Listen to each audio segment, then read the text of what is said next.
Welcome to our channel knowledge with facts. Dear friends, आज हम आपके बीच में फिर से एक नए वीडियो के साथ उपस्थित हुए हैं जो आपको बहुत ही इंटरेस्टिंग और बहुत ही रोचक लगेगा। यह वीडियो जो हमारा कॉन्स्टिट्यूशन से ही संबंधित है, क्योंकि इसके पहले हमने एक वीडियो अपलोड किया था जो संविधान की प्रस्तावना प्रीमेबल ऑफ कॉन्स्टिट्यूशन था। हम इस वीडियो में हम देखेंगे कि कॉन्स्टिट्यूशन का इतिहास, भारतीय संविधान का जो इतिहास है, क्या ज़रूरत पड़ी भारतीय संविधान का निर्माण करना पड़ा। संवैधानिक जो विकास है भारत का, वह शुरुआत से लेकर वर्तमान समय तक किन किन परिस्थितियों से गुजरा। इस छोटे से वीडियो के माध्यम से हम आपको पूरी कोशिश करेंगे कि आपको बहुत ही बेहतरीन तरीके से भारतीय संविधान की उत्पत्ति, जो बहुत ही अधिक महत्वपूर्ण बातें हैं, उन सबको हम आपको बहुत ही आसान भाषा में समझाने का प्रयत्न करेंगे। इस वीडियो में जैसे हमने कि देखा कि संविधान की जो प्रस्तावना है वह सबसे पहले ही भाषा से शुरू होती है कि हम भारत के लोग। तो इससे स्पष्ट होता है कि हम भारत के लोग, भारत की जनता में पूर्ण शक्ति निहित है जो संविधान में वर्णित है। तो बहुत अधिक समय ना जाया करते हुए हम आपको अपने वीडियो की तरफ लेके चलते हैं, जो संविधान जो भारत की राज्य व्यवस्था से संबंधित है। तो सबसे पहले हम ये जानने का प्रयास करेंगे कि संविधान है क्या, संविधान किसे कहते हैं, संविधान जो कॉन्स्टिट्यूशन शब्द है वह किन किन भाषाओं से मिलकर बना है और इसकी उत्पत्ति कहाँ से हुई है। संविधान किसी देश का सर्वोच्च, प्राथमिक व आधारभूत कानून है। क्या है? संविधान किसी देश का सर्वोच्च आधारभूत कानून है। प्रत्येक देश का अपना संविधान होता है, हर देश का अपना अपना संविधान होता है। हर देश की जो परिस्थितियां हो उसके हिसाब से वह अपने देश का संविधान बनाते हैं। राजनैतिक विचारधारा, शासन प्रणाली, राज्य एवं नागरिकों के मध्य संबंधों का परिचय प्राप्त होता है। एक सीधे से शब्दों में हम जब संविधान को समझने की कोशिश करते हैं तो जो सबसे पहली और सबसे महत्वपूर्ण बात उभर के सामने आती है वह है कि हर देश का एक अपना संविधान होता है। वहाँ का जो परिवेश होता है, वहाँ की जो आवश्यकताएं होती हैं, उसके अनुरूप वहाँ का संविधान बना होता है। अब हम देखते हैं कि जो कॉन्स्टिट्यूशन, जिसे हम बहुत आसान भाषा में कहते हैं कि संविधान को ही हम कॉन्स्टिट्यूशन कहते हैं, लेकिन यह कॉन्स्टिट्यूशन शब्द की उत्पत्ति कहाँ से होती है, आइए हम आपको समझाते हैं। कॉन्स्टिट्यूशन शब्द लैटिन भाषा के शब्द कॉन्स्टिट्यूओ शब्द से बना है, जिसका अर्थ विधि संबंधी निर्माण होता है। कॉन्स्टिट्यूओ शब्द का क्या अर्थ होता है? विधि संबंधी निर्माण। अतः संविधान, अब उसे जब हिंदी में परिवर्तित करते हैं तो संविधान दो शब्दों से मिलकर बना है। स पे एक बिंदी है, सम प्लस विधान। तो उस संविधान का अर्थ होता है, सम से मतलब हो गया सम्यक ढंग से या अच्छे ढंग से निर्मित विधान को हम संविधान कहते हैं। तो मुझे उम्मीद है कि संविधान को तोड़ मरोड़ के जब हम रखेंगे तो आपको संविधान की परिभाषा पूरी तरह से समझ में आ गई होगी। विधान जिसे हम ला कहते हैं, ला का हिंदी शब्द जो है वह विधान होता है। अब हम उसके आगे जब बढ़ते हैं तो कानून का वर्गीकरण, ला का वर्गीकरण। तो कानून को हम दो भागों में बांटते हैं, प्राथमिक और द्वितीयक। प्राथमिक को हम प्राइमरी कहते हैं, द्वितीयक को हम सेकेंडरी कहते हैं। तो यहाँ कानून का वर्गीकरण किया गया है। पहला हमारा है प्राथमिक और दूसरा हमारा है द्वितीयक। हम प्राथमिक पे हम सबसे पहले देखते हैं कि संविधान को कहते हैं।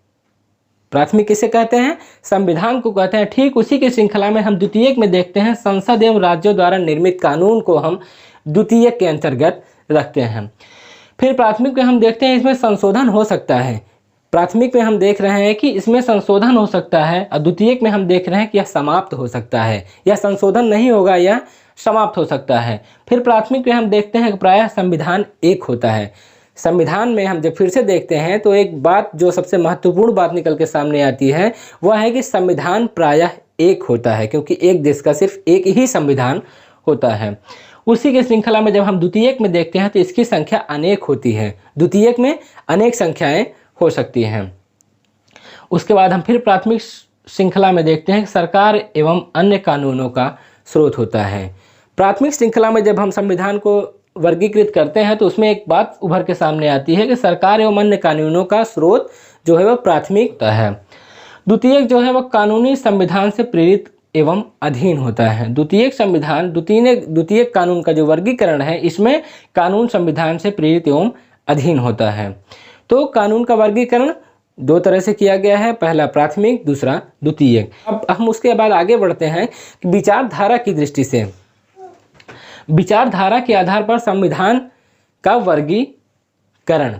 विचारधारा के आधार पर संविधान का जो वर्गीकरण किया गया वह मुख्यतः 6 भागों में बांटा गया है। हम उसे बारी बारी से समझते हैं। सबसे पहला है हमारा लोकतंत्र, जो सबसे महत्वपूर्ण और सबसे मजबूत कहा जाता है। दूसरा हमारा है साम्यवाद, तीसरा हमारा है राजतंत्र, चौथा हमारा है तानाशाही, पांचवा हमारा है फांसीवाद और छठा हमारा है नात्सीवाद।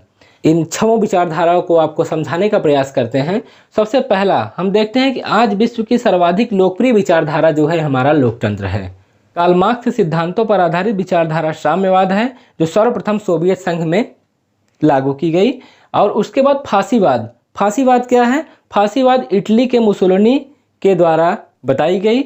उसके बाद नात्सीवाद जो है जर्मनी के हिटलर की देन है, जो अब अस्तित्व में नहीं है। उसके बाद हम आगे बढ़ते हैं तो विश्व में अनेक देशों में, एशिया एवं अफ्रीका के कई देशों में, विश्व में अनेक देशों में जैसे एशिया और अफ्रीका हुआ, तो इनमें कई देशों में हम तानाशाही पद्धति अभी भी कायम है, ऐसा हमें देखने को मिलता है।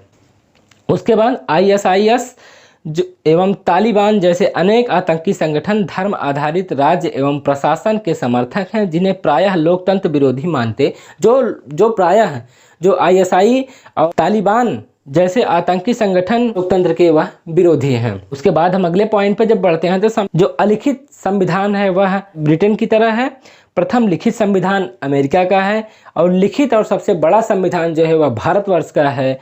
और एकात्मक संविधान समस्त शक्तियां जिनमें केंद्र में निहित होती हैं का श्रेष्ठ उदाहरण ब्रिटेन है। एकात्मक संविधान जिसमें समस्त शक्तियां केंद्र में निहित होती हैं उसका सबसे सर्वश्रेष्ठ उदाहरण जो है हमारा ब्रिटेन है। जबकि संघात्मक फेडरेशन क्या है? जबकि संघात्मक जो है वह केंद्र एवं राज्य के बीच शक्तियों का सामान्य विभाजन। फेडरेशन जो है केंद्र और राज्य के बीच शक्तियों का सामान्य विभाजन है, उसे फेडरेशन कहते हैं, जिसका उदाहरण अमेरिका का संविधान है। तो इस वाले कॉलम में हमने संविधान से संबंधित लगभग जितने भी उसके इतिहास थे और जो महत्वपूर्ण बातें थी, इस कॉलम में हमने आपको बताया कि संविधान की परिभाषा क्या होती है, संविधान की उत्पत्ति कहाँ से होती है, संविधान का वर्गीकरण, जो कानून का वर्गीकरण है वो प्राथमिक और द्वितीयक के रूप में की गई है। विचारधारा के आधार पर संविधान का निम्न वर्गीकरण किया जाता है, जिसमें 6 बातें उभर के सामने आती हैं। जो लोकतंत्र सबसे मजबूत और सबसे लोकप्रिय है, और ISI और तालिबान जो लोकतंत्र के विरोधी हैं। अब इसके बाद वाला जो यह कॉलम है, ये एग्जाम पॉइंट ऑफ व्यू से बहुत ही महत्वपूर्ण है। हालांकि बोर्ड पे जितनी भी चीज़ें दर्शाई गई हैं वह सब के सब, संविधान एक ऐसा टॉपिक है जो शुरुआत का जो पार्ट है वह बहुत ही महत्वपूर्ण है, खासकर ग्रुप डी और ग्रुप सी के एग्जामों के लिए, क्योंकि यहाँ से बहुत ही ज़्यादा क्वेश्चन पुटअप होते हैं। तो इस बोर्ड पे लिखी गई हर चीज़ों को आप बहुत ही बारीकी से ध्यान दीजिएगा, 1-2 बार आप वीडियो को देखिएगा और कुछ पॉइंट्स जो इसमें इंपॉर्टेंट पॉइंट्स है उसको आप नोट करके 1-2 बार आप उसे रिवाइज करिएगा। और मुझे पूरा भरोसा है कि इससे बाहर संविधान की जो प्रस्तावना है, जो मेरा पहले वाला वीडियो है और ये संविधान के जो शुरुआती चरण है, इससे जितने भी क्वेश्चंस आते हैं इनसे बाहर और कुछ भी आपको किसी भी एग्जाम में मिलने वाला नहीं है। तो ये जो पार्टीशन है, ये जो हमारा सेकंड कॉलम जो बना हुआ है, यह एग्जाम पॉइंट ऑफ व्यू से बहुत ही महत्वपूर्ण है। आइए हम बारी बारी से सबसे पहले एक एक चीज़ों को बड़ी ही बारीकी से समझने का प्रयास करते हैं। तो सब इस पूरे बोर्ड में जितनी भी चीज़ें लिखी गई हैं वह बहुत ही महत्वपूर्ण है। आप सब कुछ देखिएगा, कोई भी चीज़ यहाँ स्किप करने लायक नहीं है या कुछ ऐसा नहीं लिखा गया जिसे आप छोड़ दें। तो राजनीति शास्त्र के पिता कौन थे? अरस्तु थे।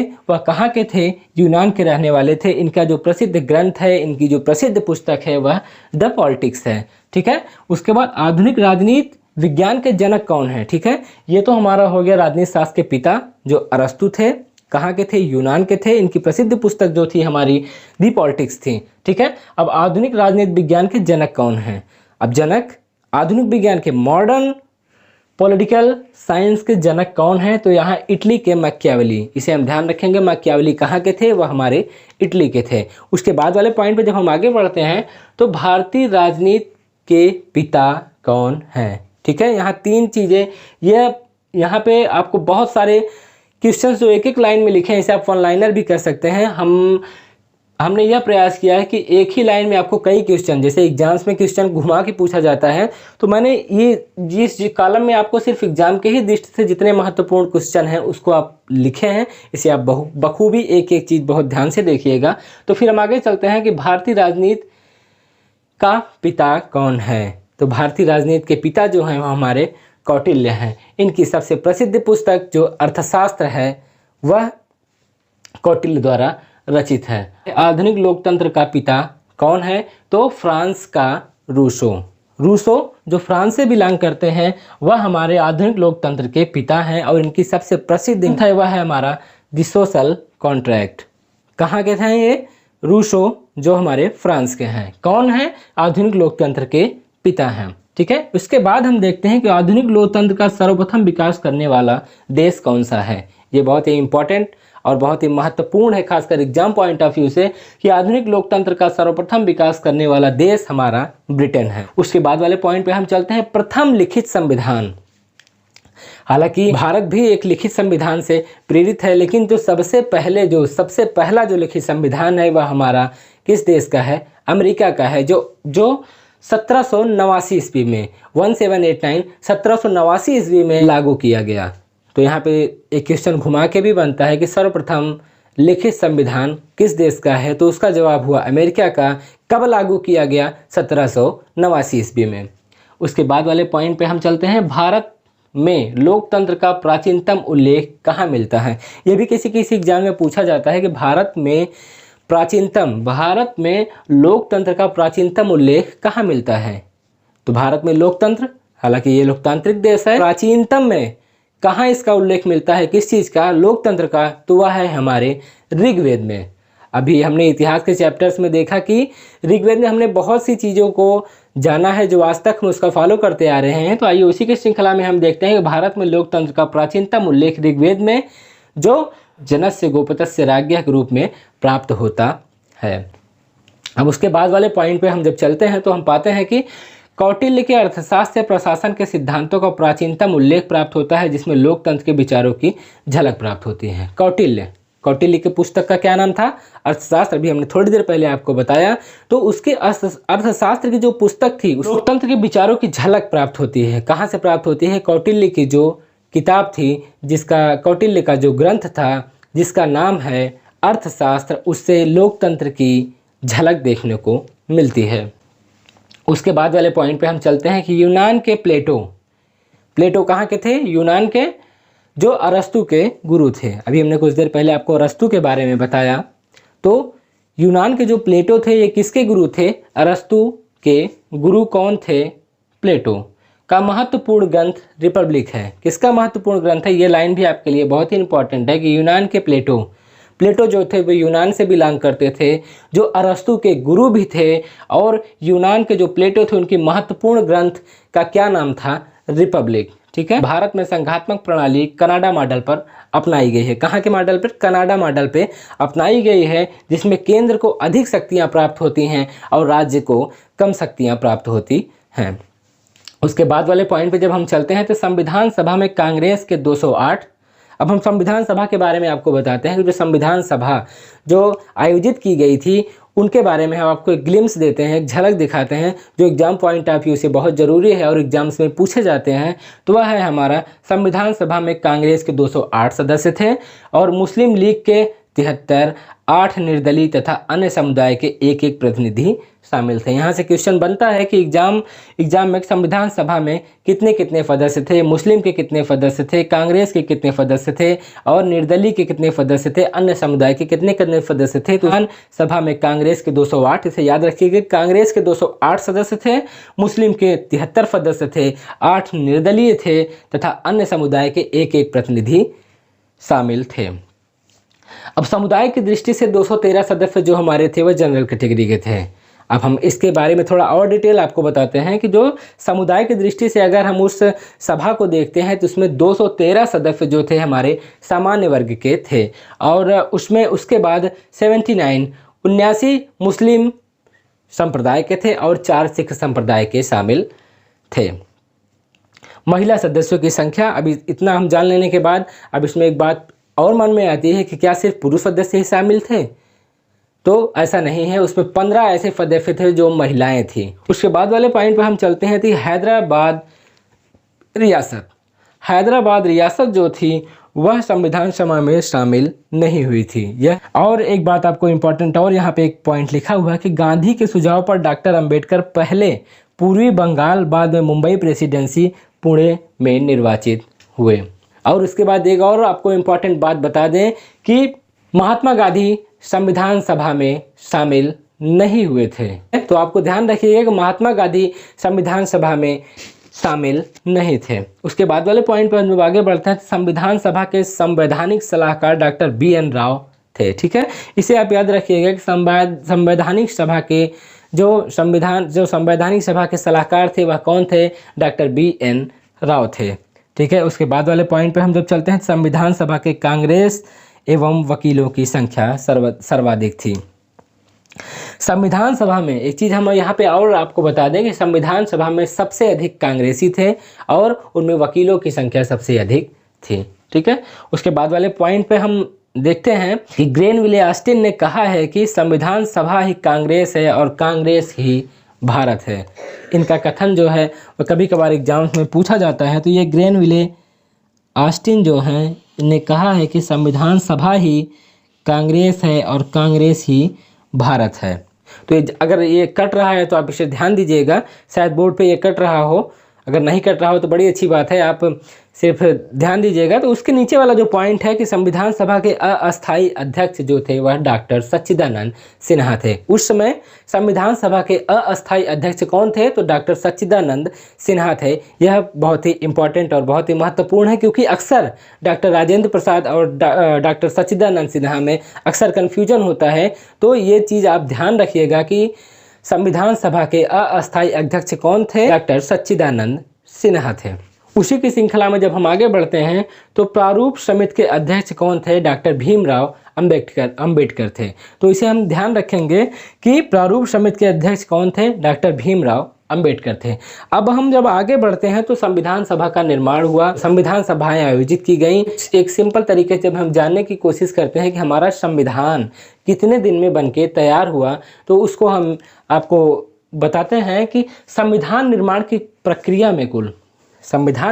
प्रक्रिया में जो विश्व का सबसे बड़ा लिखित संविधान बना, जो भारत का संविधान है, उस संविधान निर्माण की प्रक्रिया में कुल कितने दिनों का समय लगा? तो उसका जवाब है कि संविधान निर्माण की प्रक्रिया में कुल 2 वर्ष 11 माह 18 दिन लगे। इसे आप याद रखिएगा कि संविधान निर्माण की प्रक्रिया में कुल 2 वर्ष 11 माह 18 दिन लगे।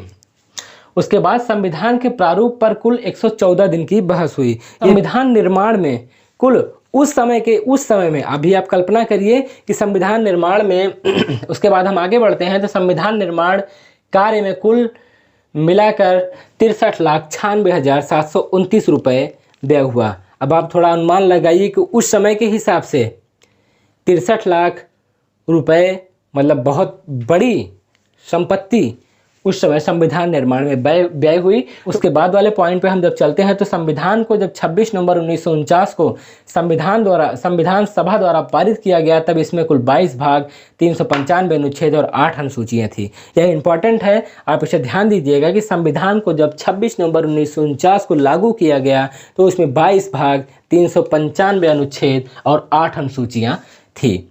पर वर्तमान में संविधान में 22 भाग, 395 अनुच्छेद एवं 12 अनुसूचियां हैं। कि संविधान सभा की अंतिम बैठक कब हुई? 24 जनवरी 1950 को हुई और उसी दिन संविधान सभा के द्वारा डॉक्टर राजेंद्र प्रसाद को राष्ट्रपति निर्वाचित किया गया। ठीक है, उसके बाद वाले पॉइंट पे हम फिर देखते हैं कि 24 जुलाई 1947 को राष्ट्रीय ध्वज को अपनाया गया। राष्ट्रीय ध्वज जो हमारा तिरंगा है वह कब अपनाया गया? 22 जुलाई 1947 को अपनाया गया। क्या उसके बाद वाली श्रृंखला में जब हम चलते हैं तो 24 जनवरी 1950 को राष्ट्रीय गान एवं राष्ट्रीय गीत को अपनाया गया। ठीक है, अब हम आगे बढ़ते हैं कि जो हमारा संविधान का जो स्रोत है, जो इतना बड़ा लिखित संविधान बनाया गया है, वह किन किन देशों से लिया गया है, उसके बारे में हम आपको बताने का प्रयास करते हैं और बहुत ही आसान शब्दों में आपको समझाने का प्रयास करते हैं ताकि आपको अच्छे से समझ में आ जाए। तो सबसे पहले हम चलते हैं, संविधान निर्माताओं ने कई देशों के संविधान से प्रेरणा लेते हुए भारतीय दशाओं के अनुरूप अपने संविधान को ढाला है। अभी हमने आपको कुछ देर पहले बताया कि हर देश का अपना अपना संविधान होता है। हर देश का अपना संविधान के साथ साथ वह अपने देश की परिस्थितियों के हिसाब से वह अपना संविधान बनाते हैं। तो उसी तरह भारत का जो संविधान था वह भारतीय दशाओं को अनुरूप संविधान को बनाया गया है। अब इतना बड़ा संविधान बनाने में हमने किस देश से क्या क्या लिया, जिसे कुछ विद्वानों ने इसे उधार का थैला भी कहा है, तो ब्रिटेन। सबसे पहले उसकी श्रृंखला में हम ब्रिटेन में देखते हैं। तो ब्रिटेन से हमारे संविधान में क्या क्या लिया गया है? संसदीय शासन प्रणाली, कानून का शासन, एकल नागरिकता, विधि निर्माण, संसदीय विशेषाधिकार, राष्ट्रपति की औपचारिक प्रधानता। उसके बाद अमेरिका से क्या लिया गया है? मूल अधिकार, न्यायिक पुनरावलोकन, संविधान की सर्वोच्चता, उपराष्ट्रपति का पद, राष्ट्रपति का वीटो पावर, महाभियोग की प्रक्रिया और सुप्रीम कोर्ट की स्वतंत्रता। आयरलैंड से क्या लिया गया है? आयरलैंड से नीति निर्देशक तत्व, राष्ट्रपति द्वारा राज्यसभा, साहित्य, कला, विज्ञान व समाज सेवा हेतु मनोनयन। कहाँ बाद हम आगे बढ़ते हैं तो ऑस्ट्रेलिया। ऑस्ट्रेलिया से क्या लिया गया है? प्रस्तावना की भाषा। हमने पहले वीडियो में आपको बताया है कि प्रस्तावना की भाषा को कहाँ से लिया गया है? ऑस्ट्रेलिया से लिया गया है। तो ऑस्ट्रेलिया से प्रस्तावना की भाषा और समवर्ती सूची, केंद्र राज्य संबंध। उसके बाद हम देखते हैं जर्मनी। जर्मनी से क्या लिया गया है? आपातकालीन उपबंध। आपातकालीन जो हमारा उपबंध है वह जर्मनी से लिया गया है। उसके बाद हम देखते हैं कनाडा। कनाडा से क्या लिया गया है? संघात्मक प्रणाली, अवशिष्ट शक्तियाँ। ठीक है। उसके बाद हम दक्षिण अफ्रीका से देखते हैं संवैधानिक संशोधन। जो संविधान का संशोधन है वह कहाँ से लिया गया है? दक्षिण अफ्रीका से। उसके बाद जो हमारा देश आता है वह रूस। रूस से मौलिक कर्तव्य लिए गए हैं। उसके बाद हमारा जापान, जो अंतिम में सबसे अंत में जो आता है वह हमारा है जापान। जापान से हमने विधि द्वारा स्थापित प्रक्रिया को अपनाया गया है। तो ये सारी चीज़ें किन किन देशों से क्या क्या लेकर तब भारत के संविधान का इतना बड़ा बृहद संविधान का निर्माण किया गया है उसके बारे में हमने आपको बताया है। उम्मीद है कि इस पूरे वीडियो में हमने जितनी भी चीज़ें लिखी हैं वह आपके एग्जाम पॉइंट ऑफ व्यू से एक एक लाइन बहुत ही इंपॉर्टेंट है। तो आइए समय ना गवाते हम बहुत जल्दी से एक बार इसका रिवाइज करते हैं। सबसे पहले संविधान। संविधान क्या है हम उसके बारे में आपको बताते हैं कि संविधान किसी देश का सर्वोच्च, प्राथमिक व आधारभूत कानून है। प्रत्येक देश का अपना संविधान होता है। इसमें उस देश की राजनीतिक विचारधारा, शासन प्रणाली, राज्य एवं नागरिकों के मध्य संबंधों का परिचय प्राप्त होता है। ठीक है। कॉन्स्टिट्यूशन लैटिन भाषा के कॉन्स्टिट्यूयो शब्द से बना है जिसका अर्थ विधि संबंधी निर्माण होता है। अतः संविधान सम धन विधान अर्थात सम्यक ढंग से, अच्छे ढंग से निर्मित विधान को ला कहते हैं, कानून कहते हैं। अब कानून का वर्गीकरण दो तरह से किया गया है, प्राथमिक और द्वितीयक। उसके बाद विचारधारा के आधार पर संविधान का निम्न वर्गीकरण किया गया है, जो है हमारा लोकतंत्र, साम्यवाद, राजतंत्र, तानाशाही, फांसीवाद और नाथसीवाद। आज विश्व का सर्वाधिक लोकप्रिय विचारधारा लोकतंत्र है। कार्ल मार्क्स के सिद्धांतों पर आधारित विचारधारा साम्यवाद है।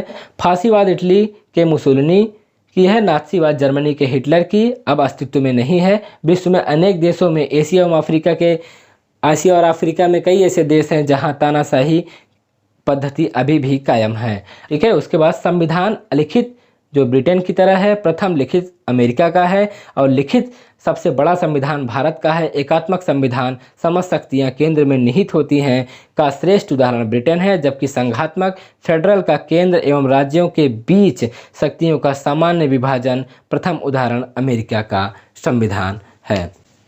उसके बाद राजनीति शास्त्र के पिता कौन है? यूनान का अरस्तु, जिनकी प्रसिद्ध पुस्तक है दी पॉलिटिक्स। और आधुनिक राजनीति विज्ञान के जनक कौन है? इटली के मैकियावेली। मैकियावेली कहाँ के हैं? इटली के हैं। भारतीय राजनीति विज्ञान के पिता कौन है? कौटिल्य। उनकी प्रसिद्ध पुस्तक अर्थशास्त्र है। आधुनिक लोकतंत्र का पिता कौन है? रूसो, जो फ्रांस से संबंधित है। उनकी प्रसिद्ध पुस्तक है द सोशल कॉन्ट्रैक्ट। ठीक है। उसके बाद हम देखते हैं कि आधुनिक लोकतंत्र का सर्वप्रथम विकास करने वाला देश कौन सा है? तो हमारा ब्रिटेन है। ठीक है। प्रथम लिखित संविधान अमेरिका का है, जो 1789 ईस्वी में लागू किया गया। ठीक है। लोकतंत्र, भारत में लोकतंत्र का प्राचीनतम उल्लेख ऋग्वेद से प्राप्त होता है, जिसमें जनस्य गोपतस्य राज्ञः के रूप में हमें मिलता है। कौटिल्य के अर्थशास्त्र से प्रशासन के सिद्धांतों का प्राचीनतम उल्लेख प्राप्त होता है, जिसमें लोकतंत्र के विचारों की झलक दिखाई देती है। यूनान के प्लेटो, जो अरस्तु के गुरु थे, उनकी महत्वपूर्ण पुस्तक जो थी वह रिपब्लिक थी। ठीक है।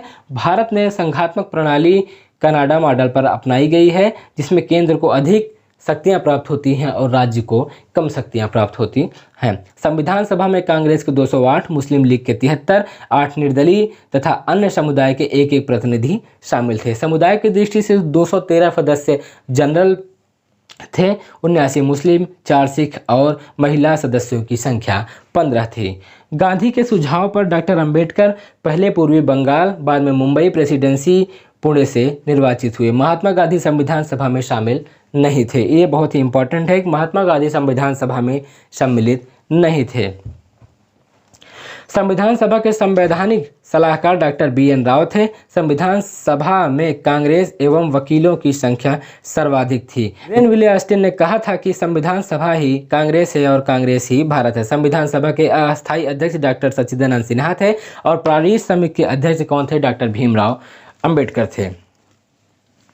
संविधान निर्माण में प्रक्रिया में कुल 2 वर्ष 11 माह 18 दिन लगे।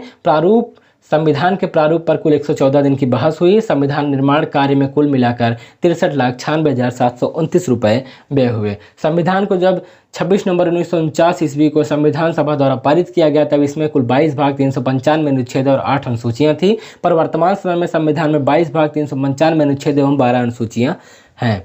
संविधान सभा की अंतिम बैठक 24 जनवरी 1950 ईस्वी को हुई थी और उसी दिन संविधान सभा के द्वारा डॉक्टर राजेंद्र प्रसाद को भारत का प्रथम राष्ट्रपति चुना गया।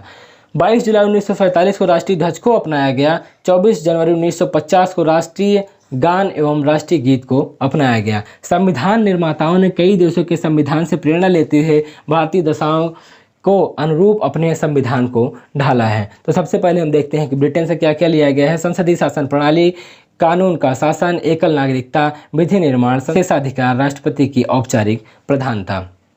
अमेरिका से मूल अधिकार, न्यायिक पुनरावलोकन, संविधान की सर्वोच्चता, उपराष्ट्रपति का पद, राष्ट्रपति को वीटो पावर, महाभियोग की प्रक्रिया, सुप्रीम कोर्ट की स्वतंत्रता। आयरलैंड से नीति निर्देशक तत्व, राष्ट्रपति द्वारा राज्यसभा, साहित्य, कला, विज्ञान एवं समाज सेवा हेतु मनोनयन। ठीक है। ऑस्ट्रेलिया से प्रस्तावना की भाषा, समवर्ती सूची एवं केंद्र राज्य का संबंध। उसके बाद जर्मनी से आपातकाल उपबंध, कनाडा से संघात्मक प्रणाली, अवशिष्ट शक्तियाँ। उसके बाद दक्षिण अफ्रीका से संवैधानिक संशोधन और रूस मौलिक कर्तव्य और जापान से विधि द्वारा स्थापित प्रक्रिया को अपनाया गया। यह जो हमारा वीडियो है वह कॉन्स्टिट्यूशन पे बेस्ड, कॉन्स्टिट्यूशन का इतिहास क्या था, कहाँ से उसकी उत्पत्ति हुई और उसमें क्या क्या चीज़ें वर्णित की गई, क्या क्या चीज़ें कहाँ से ली गई हैं, उसके बारे में यह एग्जाम पॉइंट ऑफ व्यू से बहुत ही महत्वपूर्ण यह आपका वीडियो है। इसे आप बहुत ध्यान से देखिएगा। इस वीडियो को अपने दोस्तों के साथ शेयर करिएगा और